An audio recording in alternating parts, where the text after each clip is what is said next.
Nós temos condições, nós temos possibilidade e nós provamos que é possível.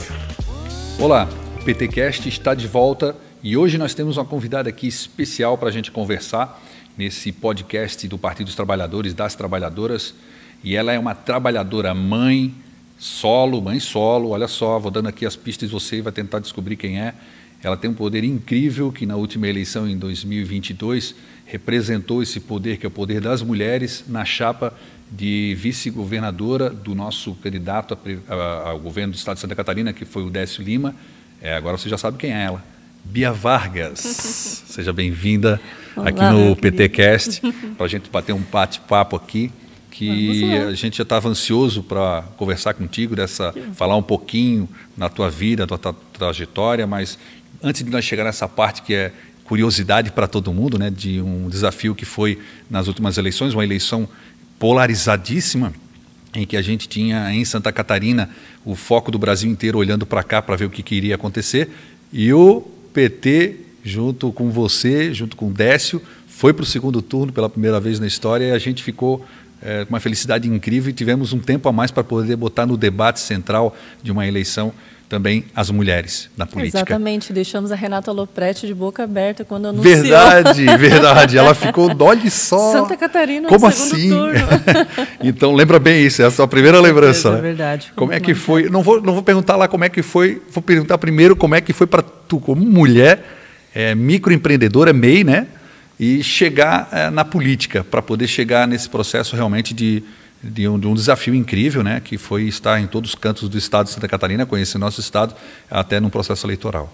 Então, esse desafio da candidatura para governo do estado, ele começou em 2020, começa lá em 2020, sim, quando eu sou candidata, né, a vice-prefeita, e aí a gente faz uma campanha muito bacana. E aí, no pós-eleição, eu já sou convidada para participar da eleição de 2022, mas naquele momento para deputada federal. Sim. Eu participaria da eleição para deputada federal, no intuito de, enfim, conhecer, né, ter ideia do meu tamanho na urna. E aí as coisas foram acontecendo de uma forma que eu fui me colocando à disposição, fui aparecendo, criando essas discussões internas dentro do partido, e aí veio a oportunidade de a gente compor a chapa majoritária justamente com esse intuito de conversar com esse público que não se enxergava nesse Sim. lugar. Então, as mulheres negras, as mães, a juventude. Então, a gente tinha um objetivo muito claro, que era alcançar esse público que não conseguia se enxergar num lugar de destaque nesse cargo, né, tão importante, sim, no Estado. E a gente conseguiu. Né? Deu o recado. Deu o recado, exatamente. Então, uma pergunta que eu faço, nesse desafio que você tinha de estar realmente representando vários pontos que não são visibilizados no processo eleitoral, você conseguiu, andando nas ruas, olhar nos olhos das pessoas e elas se identificavam?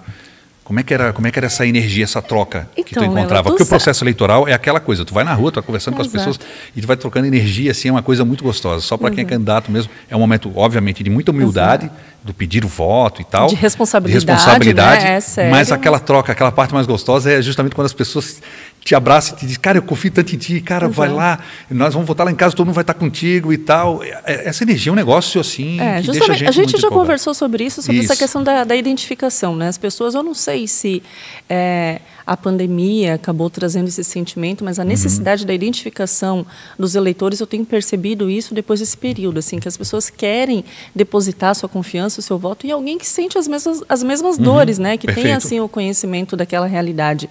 Então, eu pude ir para a rua falar de igual para igual, né? Afinal de contas, eu sou uma mulher negra, sim, sou mãe solo, então eu compreendo todas as dores, né, que essa grande parcela da população sente todos os dias. Então, a gente consegue fazer essa conversa com um sentimento muito real e também encontrar o que a gente precisa de solução, né? Então, sim, como que o governo pode fazer para facilitar a vida de uma mãe que precisa trabalhar, precisa deixar o filho na creche, ou então de uma mulher que sofre algum tipo de violência, como que o governo pode atuar nessas frentes e fazer com que isso, de fato, tenha solução, né? Sim. O que a gente não tem encontrado por aí. É uma grande responsabilidade. Agora, como mãe solo, como você está falando ali, você foi mãe com que idade? Eu fui mãe com 30 anos já. 30 anos já fui numa idade já ok. E confesso que eu tinha uma dúvida se eu queria exercer essa função que é tão importante e grandiosa, mas enfim, fui abençoada com o Hugo e comecei O Hugo está com quantos anos? Vai fazer 7 agora, 7 anos. Em maio. E aí, a partir desse momento, tudo muda, né? A gente começa, de fato, a enxergar a vida com outros olhos e o empreender, eu brinco, um dia eu dei uma palestra para uma universidade falando sobre empreendedorismo e aí eu coloquei o Hugo como o meu primeiro empreendimento, assim, porque a maternidade é algo que tu se dedica 24 horas, é para o resto da vida e é algo que tu tem que realmente ficar controlando o teu tempo, enfim, né, teus recursos, etc., para poder fazer, para entregar, né, para o mundo um cidadão. E é uma construção, é uma construção, ali, exatamente, de personalidade, de educação, de tudo. E a partir da maternidade também que entra o empreendedorismo na minha vida, agora em questão de trabalho, porque também é algo que eu sempre pontuo, que empreender aqui no Brasil não é um sonho. Tem gente que glamoriza, né? Não, é uma necessidade. É que o brasileiro o trabalhador, né? O novo trabalhador brasileiro, né? O brasileiro, ele empreende por necessidade. Essa necessidade vem de muito tempo, né? Desde a abolição da escravatura, a questão do empreendedorismo, ela é latente justamente por isso. É uma questão de sobrevivência. E aqui no Brasil, a maioria dos empreendedores são mulheres, mães, solo, que justamente precisam disso. Não conseguem se manter no CLT, porque a grande maioria é demitida. Tem que se dedicar. Não, e a maioria são dados que a gente acaba encontrando. A grande maioria que volta da licença maternidade acaba sendo demitida. E aí tem que fazer aquele equilíbrio do tempo da criança e não tem acesso à creche para poder deixar para trabalhar. É a pressão e tudo. Enfim, é uma série de coisas que faz com que essa mulher acabe indo para o caminho do empreendedorismo. Então não é uma questão de sonho. Ah, meu Deus do céu, eu sempre quis fazer bolo, eu sempre quis fazer doce. Pode acabar sendo depois disso, né? Mas não é algo que ela planejou desde a vida inteira. Então, o empreendedorismo ele entra na minha vida justamente nesse momento que eu precisava administrar o meu tempo, né? De mãe e também de sobreviver. Afinal de contas, a gente precisa, né, se alimentar, enfim, viver. E aí eu crio coragem, né? Sim, e abro... tem que ter muita. Tem que ter muita. E abro o meu negócio, começo a fazer eventos, casamento, que é o meu carro-chefe. E aí, enfim, eu vou vivendo isso, aí vem a pandemia, e aí eu precisei me reinventar. E novamente. Novamente, exato. Eu começo a pandemia com 5 contratos fechados, assim, esse ano eu vou arrebentar. Virei o ano com 5 contratos de casamento fechado, assim, esse ano eu vou voar. Porque aí eu ia iniciar o segundo ano, para quem entende um pouquinho, já estudou um pouquinho sobre administração e empreendedorismo, sabe que os 2 primeiros anos do negócio é crucial. É onde a maioria das empresas no início acaba falindo, né? Quebrando. Acaba falindo, exato. Então eu estava entrando no meu segundo ano com 5 contratos fechados. Agora... Grenou. Vai lá, em março fecha tudo. E aí, como é que fez? A gente começa... Dá um jeito. Tem que dar um jeito. Então, o meu negócio, ele explorava muito, né, a questão do criativo, enfim. Eu comecei a fazer algumas coisas pontuais, sempre também, aí entrando na questão da comunidade, eu lembro que no primeiro mês da pandemia, eu fiz lá no meu bairro uma despensa solidária. Eu queria fazer uma decoração, né? Estava naquele ócio criativo. Sim. Eu fiz uma despensa solidária onde eu coloquei uma cesta básica ali completa para que quem precisasse pudesse passar ali e pegar. E quem quisesse doar também poderia deixar ali alguma coisa, porque eu peguei, eu entendi que a gravidade, né, o tamanho da gravidade da pandemia, assim, as pessoas vão passar fome, vão passar muitas dificuldades. Assustador. Exato. Então aí eu criei essa despensa colaborativa, onde as pessoas não precisavam ter interação uma com a outra, então ficou num ponto central do bairro, onde quem quisesse doar deixava ali alguma coisa, e quem quisesse, né, precisasse de alguma coisa passava ali e pegava. Funcionou? Super funcionou. E as pessoas realmente começaram a fazer um movimento de doação e tal, foi bem bacana. E aí eu também conseguia desopilar, ir lá, toda semana era uma decoração diferente, eu ficava fazendo os meus exercícios. Mas, de qualquer maneira, eu precisava faturar. Claro. Né? Tinha que voltar a faturar. E aí eu comecei a fazer cesta de café da manhã. E aí, eu fiz primeiro em maio, Dia das Mães, primeira data comemorativa. Maio, junho, aí fiz Dia dos Namorados, melhorou um pouquinho. O Dia dos Pais eu não dei conta. Olha. Botei minha cunhada, botei minha amiga para fazer entrega, contratei motoboy e eu assim, cara, esse negócio aí vai dar certo. Vai dar certo. E aí eu comecei a substituir a questão do casamento, porque Sim. fazer evento é complicado, é um Sim. ano de preparação, sabe? E o dia da festa também é super exaustivo, enfim. Muito.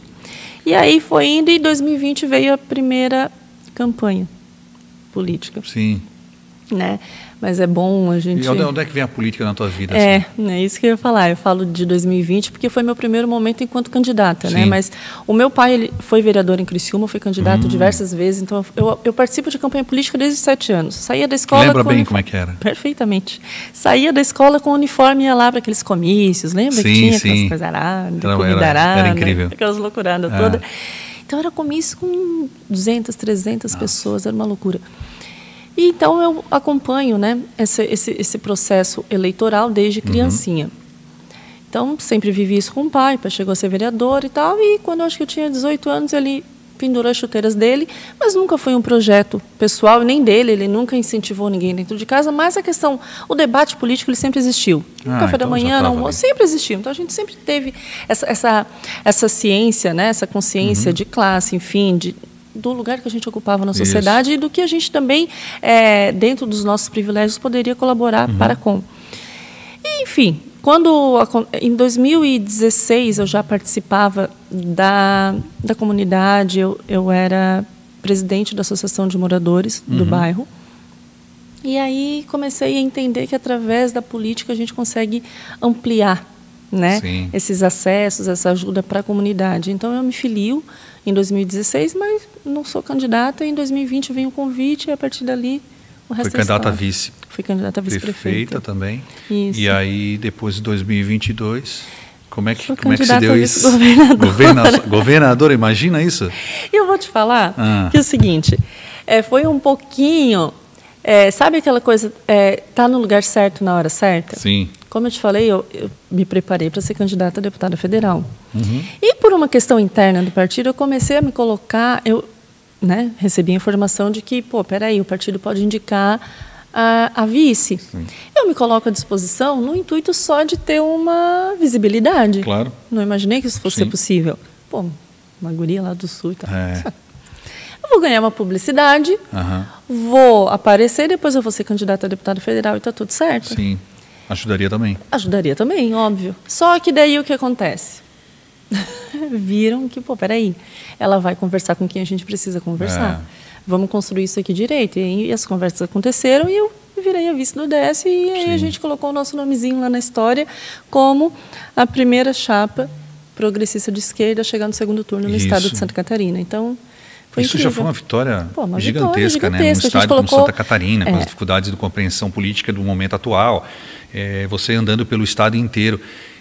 Que loucura é essa que fez com que tu pudesse, nesses locais que a gente identifica como locais extremamente bolsonaristas e tal, passou algum momento na tua cabeça o que estava acontecendo de verdade, assim, o medo e algumas coisas que pudessem realmente te colocar um desafio como algo fora do comum? Olha, que já tinhas passado, não? Por incrível que pareça, medo eu não tive em momento nenhum. A gente conseguiu fazer uma caminhada muito tranquila. Eu acho que o segundo turno ele dá um recado muito claro, que Santa Catarina não é assim tão bolsonarista. Isso, é isso, né? Que eu ia falar aqui eu agora. Acho que até porque Santa Catarina já votou no Lula em 2002, foi a maior eleição dada no Brasil. Exato. Foi em Santa Catarina, foi dada para o PT. Então, é um momento que a gente vive, delicado, obviamente, mas é um recado muito claro de que, peraí, existe sim aqui pessoas que compreendem, né, a importância desse diálogo, dessa política que abrange o social, que fala com tantas minorias e com quem realmente, né, conduz esse país. Então, eu acho que a nossa ida ao segundo turno deixa isso muito claro e acaba com esse estereótipo que em algum momento colocaram que Santa Catarina é de direita. E a Bia Vargas, candidata a vice-governadora, conseguiu entregar aquilo que tu fosse, assim, de uma hora para outra tu falou que virou candidata a vice-governadora, tu pensou assim, cara, preciso centrar aqui, temos um programa de governo e tal, mas eu represento mulher negra, mãe solo, é a realidade da maioria das mulheres hoje que quando tem o seu filho, muitas vezes o pai abandona, o pai não paga a pensão, ou quando paga acha que é muito, não convive com a criança. R$300 é para... daí ele vê um posto lá que está fazendo a unha. Tu quer gastar para fazer a unha. Tá. E, cara, é incrível como se pensa dessa maneira completamente distorcida da realidade. Mas você foi para representar essas mulheres guerreiras que lutam todos os dias, que não tem dia que não tem como acordar doente naquele dia, tem que fazer as atividades domésticas. A vida segue acontecendo, né? A criança está ali, vai precisar de ti, enfim, é a cuidadora, é a mãe, a mulher cuidadora e tal. Tu foi com essa proposta também, tu tocou nesse ponto em Santa Catarina? Acha que isso ajudou bastante? Mulheres se identificaram, mulheres negras, mulheres mães solos? A identificação, ela é impossível não acontecer, né? Nós somos a maioria da população, a maioria do eleitorado, então, naturalmente, acontece. Eu faço essa brincadeira de que, meu Deus, eu fui pega de surpresa, eu fui para brincar e aconteceu isso, mas, obviamente, quando a gente se propõe a se colocar num desafio, a gente está à disposição e tem que estar pronta para tal. Está na pista, exatamente. Deu ali aquele primeiro minuto de desespero, meu Deus do céu, vai dar certo, eu vou ser a candidata a vice e agora, mas depois já, peraí. Você entrou. O que eles querem de mim é justamente o que eu tenho para entregar. Perfeitamente. Que são as bandeiras que eu carrego, que eu não consigo me desvencilhar delas. Eu sou, como eu falei, sou uma mulher negra, venho de um bairro da periferia, né, do município de Sara. Então, eu conheço essas dores assim com muita proximidade. Então, a gente consegue fazer essa entrega, né, com força, assim, realmente com capacidade de encontrar a solução. Então, com certeza, eu ouvi muitos depoimentos assim, de mulheres que justamente acreditavam, né, a sua confiança na certeza de que teriam alguém ali para representá-las. Então, foi fundamental. Então, e o caminho é esse mesmo. É o pessoal da juventude que, peraí, tem alguém aqui que... Não sou tão jovem assim, mas estou mais perto Eu fiquei assustado quando tu falou a idade ali que teve o Hugo. E agora está com 7 anos. Eu só deixei por conta do... E eu estou revelando aqui, porque lá na minha rede social, há muitos anos eu estou falando que eu faço 30. Todo ano eu falo que eu faço 30. Então, eu fiz de conta aqui, só fiz uma pegadinha. Para quem entende matemática, tá bom, então não preciso falar. Assim. Mas tá ainda dentro do estatuto do PT, o quê? Até 35? Eu acho que eu estou na juventude ainda. Está na juventude, valeu. Eu pedi permissão. O Fritz me falou hoje, conversando com ele, convidando para vir no podcast, de que ele ainda é da juventude. Então, assim, eu não sou da velha guarda, eu sou da juventude. Então eu também estou. Então, assim, nós somos aqui da eterna juventude. Tá certo. E agora, a Bia Mãe. Como é que sobra tempo na vida da Bia Mãe, com essa loucura que foi ser candidata a governadora, aí tem a vida continua, né? Tem a tua vida para tocar também e candidata. Leila, esse é o maior desafio, né? Que... Novamente, é a realidade da maioria das mulheres do país. Então, eu estou contando com uma força-tarefa, né, uma rede de apoio absurda para poder fazer com que isso aconteça. E, obviamente, eu tenho que aqui agora, então, vou aproveitar a oportunidade de ressaltar a Josi, que é a minha cunhada, que é meu braço direito e esquerdo, que é a minha rede de apoio. Sem a Josi, a gente não teria a Bia candidata. Isso é uma realidade. Eu falei isso em voz alta. A minha cunhada. Sua cunhada. É a mulher do meu irmão. Sim. E eu falei disso esses dias e eu percebi, cara, olha a importância disso. E aí a gente entra no assunto que, eu preciso de uma outra mulher para ajudar. E aí a gente fala da questão do cuidado, o trabalho do cuidado, como ele é sempre direcionado para a mulher, né? E como esse trabalho ele é fundamental para que as coisas continuem acontecendo, como para a vida, para a economia, para o mundo continuar girando. A gente precisa de uma mulher, né, sempre para estar ali na retaguarda. Então, se não fosse a Josiana, a gente não teria a Bia candidata. Nossa. Porque ela me deu justamente essa tranquilidade de poder, né? A minha mãe já é falecida, então, numa ordem natural, a minha mãe faria esse trabalho. Na ausência dela, eu consegui encontrar ela que faz, né, com que eu tenha tranquilidade de saber que o meu filho está lá em segurança, né, com alguém de confiança, para que eu pudesse estar aqui lutando para todo mundo. Então, agora é a minha 3ª campanha. Vai para essa campanha agora. Então eu estou me preparando, que né? Foi apresentada recentemente no Partido dos Trabalhadores e das Trabalhadoras, a vinda da Bia Vargas para o maior partido da América Latina.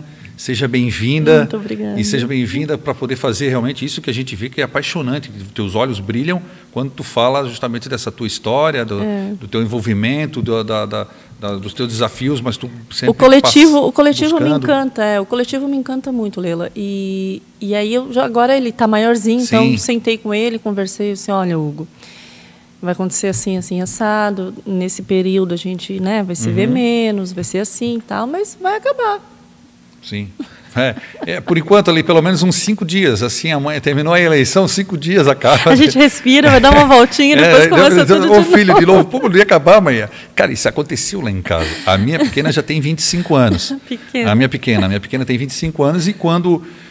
num período ali que eu fiquei sem estar na Câmara, você já começa lá atrás, quando no Conselho Comunitário, presidente do Conselho Comunitário e tal, estava sempre se dedicando de maneira voluntária para a comunidade, um trabalho imenso. E eu lembro que ela cresceu, quando ficava com meus pais, assim, né, com os avós dela, a mãe falava assim, tu precisava ver o que ela falava, ela gritava, e o conselho comunitário, vai lá, você não gosta desse conselho e tal. Cresceu, aí eu envolvido com a política, tá na Câmara direto, na parte da adolescência dela ali, e um período que eu volto para casa, que eu fico agora, né, mais tranquilo, assim, dedicando um pouco mais à família e tal, ela pegou e falou, pai, tu vai de novo mesmo? Tem certeza? Não, mas ela apoiou, foi com tudo, mas dá para ver no olhinho também que eles acabam sentindo, falta, né? Porque, principalmente no nosso campo, é uma dedicação que precisa de toda a energia nossa. Porque não é simples, tão fácil como em alguns partidos que tem uma mega estrutura, que tem os mentores que vão lá, vão dizer, você vai ser vereador esse ano. Não é nem candidato, você vai ser. Eles dizem, investem e aquela pessoa realmente chega. É assim que funciona no processo político. É que a gente faz uma construção. E a gente constrói todo um processo, como você estava falando, de vida que continua, tua vida continua, o teu trabalho com o teu MEI, com a tua microempresa continua, a tua vida de comunidade, a tua vida como mulher, ou seja, para nós a gente tem que se virar nos 30 para ser equipe, né? A gente vai tocando, vai tocando de uma maneira que dá. Mas esse desafio agora de pré-candidata a vereadora na capital catarinense. Que legal, hein, Bia? Seja bem-vinda para esse desafio. Muito obrigada. Eu fico honrado, me sinto muito honrado de estar puxando e animando toda a nossa chapa da proporcional, de ter sido escolhido pré-candidato a prefeito e ter a Bia como pré-candidata a vereadora.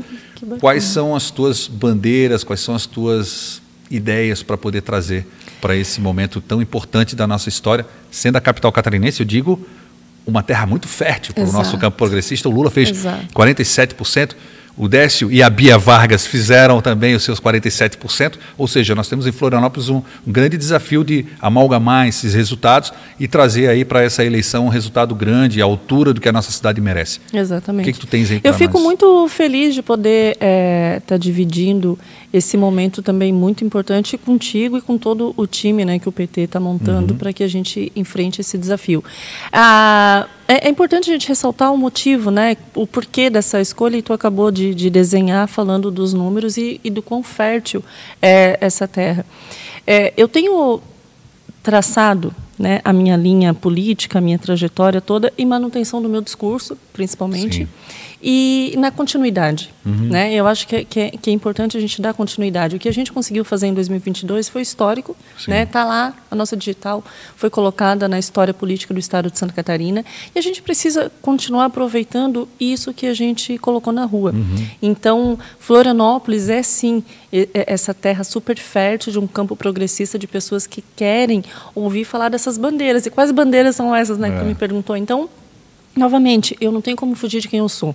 Eu sou uma mulher, eu sou uma mulher negra, eu sou mãe solo e eu sou microempreendedora. Então, esse meu diálogo acaba alcançando milhares de pessoas que estão aí à mercê, né, com suas particularidades, mas ao mesmo tempo que tudo atravessa. Então, quando eu falo da minha negritude, eu atravesso todos os setores, né, da vida das pessoas, e a gente precisa fazer esse recorte racial, a gente precisa fazer o recorte de gênero, a gente precisa fazer o debate da questão do empreendedorismo, porque, né, o microempreendedor, ele não é um grande empresário.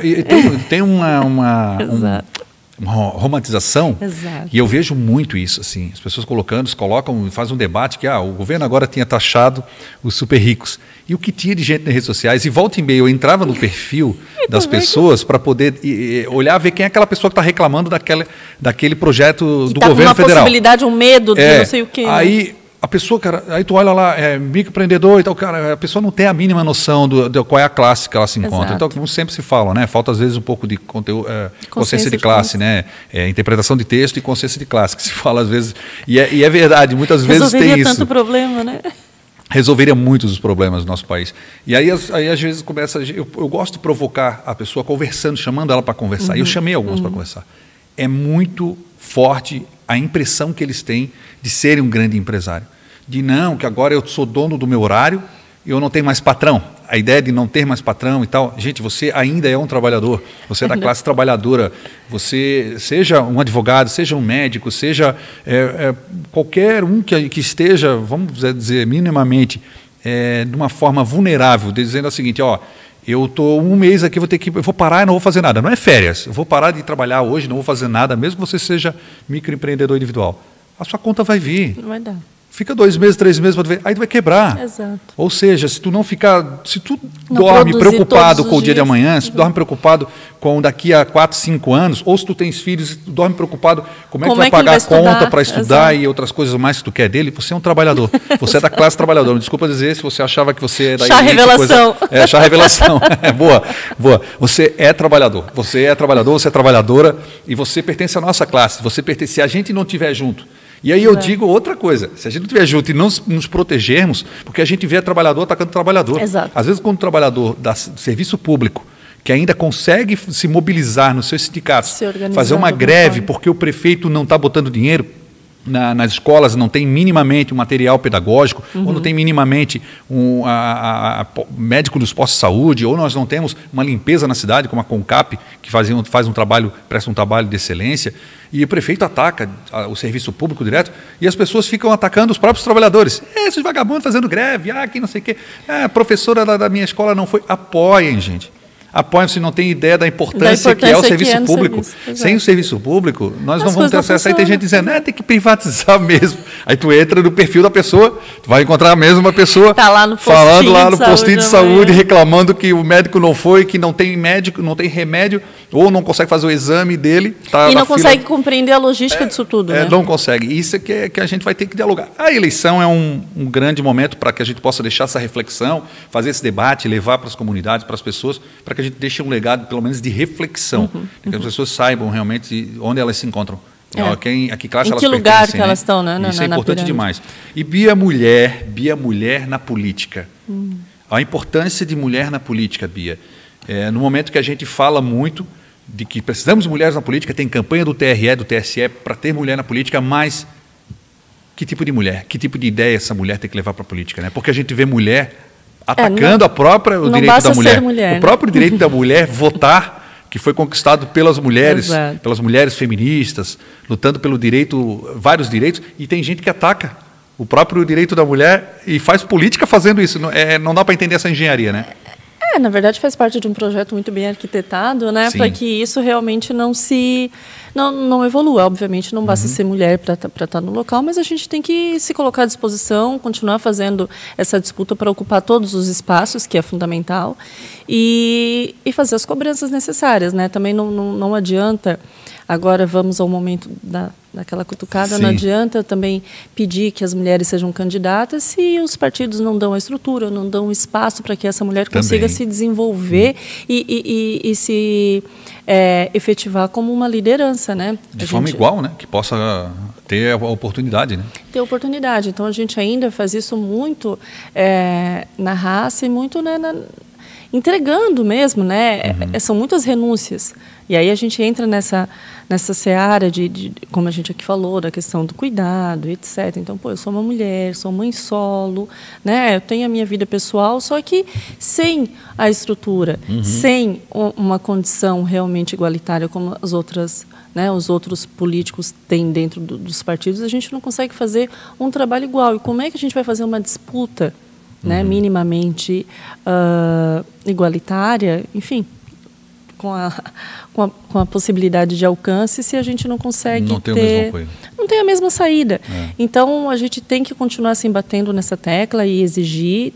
Estamos num caminho muito bom, ainda precisa muito, mas é isso, o desafio ele é constante. Eu tenho recebido muitas declarações, até agora no último encontro estadual do PT, encontrei 2 meninas, uma, se não me engano, de Sombrio, e a outra do Oeste, que vieram me agradecer, dizendo que a gente teve uma conversa. Uma eu não lembro, a outra eu até me recordo que foi no pós-eleição, que elas vão ser candidatas agora porque a gente conversou e eu incentivei elas a fazer isso.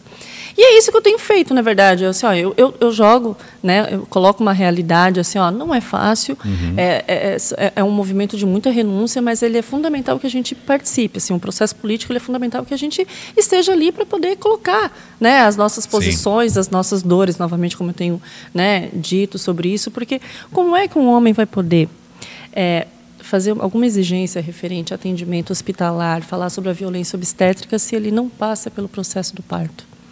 Como é que a gente vai conseguir brigar para que a gente tenha delegacias com atendimento exclusivo para mulheres vítimas de violência, para que a gente tenha um judiciário que facilite, agilize, né? Agilize esse processo judicial.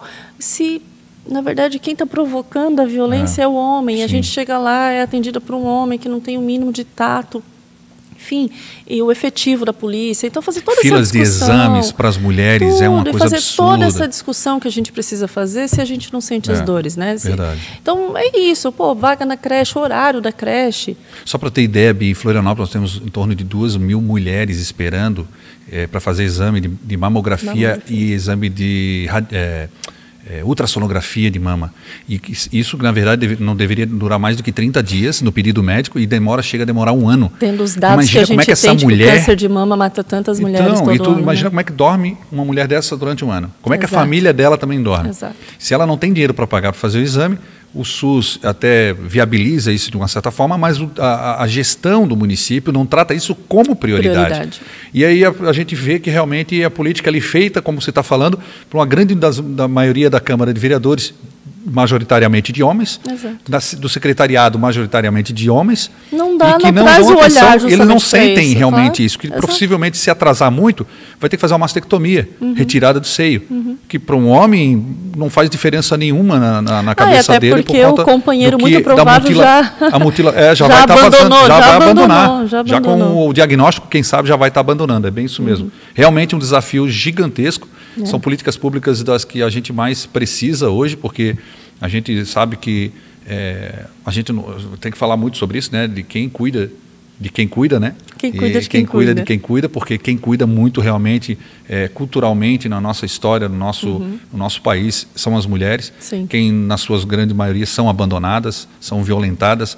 As mulheres que são, na sua grande maioria, mulheres negras, percentual muito mais alto ainda. Sim. Então, seja bem-vinda para poder fazer esse debate, para poder provocar realmente uma reflexão em Florianópolis, na capital catarinense, em que a gente tem a chance de buscar lá no pêndulo, que foi lá na extrema-direita, agora ele está vindo cá para o meio, para a gente trazer para nosso campo progressista de esquerda, para a gente poder realmente, nessa terra fértil, ecoar aí, ser a caixa de ressonância para o restante do Estado. Eu acredito. Seja bem-vinda. Obrigada. Seja bem-vinda e sucesso nessa tua empreitada, nessa tua campanha. Eu tenho certeza que nós vamos fazer história em 2024. E é uma honra estar do teu lado para a gente fazer história juntos. Não, é tá? minha. E agradecendo aqui a Bia, agradecendo quem também está acompanhando aqui esse podcast do Partido das Trabalhadoras e dos Trabalhadores. O PTcast fica por aqui, mas aperta aí o sininho. É assim que todo mundo fala? Aperta então o sininho aí. Se todo mundo fala é porque dá certo. Aperta aí, pede a notificação, continua seguindo aqui o Partido dos Trabalhadores, das Trabalhadoras, que tem mais novidades. Volta e meia a gente está trazendo aqui personalidades que construíram a história do partido em Santa Catarina, assim como também nossos pré-candidatos, nossas pré-candidatas à capital catarinense na Câmara de Vereadores. Valeu, brigadão, até a próxima. Nós temos condições, nós temos possibilidade e nós provamos que é possível.